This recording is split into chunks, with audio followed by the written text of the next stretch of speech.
Hi guys! Isa po ito sa mga videos na napanood natin. So, sabi na ito na isang nanood nga sa concert ni Tony Gonzaga, nagpapasalamat siya sa ticket na ibinigay ni Marcos Jr. Hindi lang po ito marami. Okay. Kaya yung sinasabi na itong mga pulangaw na tayo daw ay nagpapakalat ng fake news, na hindi successful, na maraming ipinamigay na tickets, na may nag-sponsor, na may namakyaw ng tickets, hindi po fake news yon.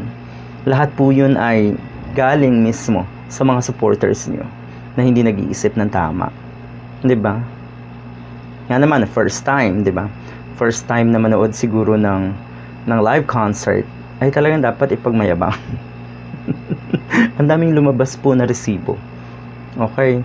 So, yung sinasabi rin ni Tony Gonzaga na sana daw ay wag na tayong magpakalat ng fake news tungkol sa kanyang concert nga, wala pong fake news. Hindi rin kasi sanay yung mga netizens na nag-iisip ng tama, lalo na po yung mga kakamping na mag-imbento ng kung anong kwento. Walang ganun. Hindi namin ugali yun.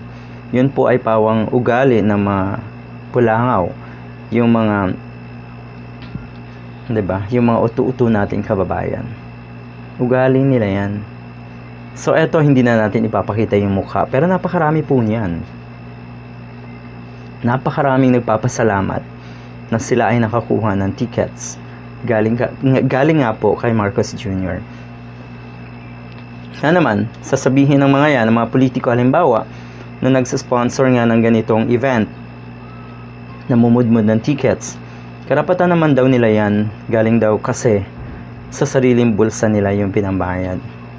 Yun lang, mahirap na yung paniwalaan sa panahon ngayon.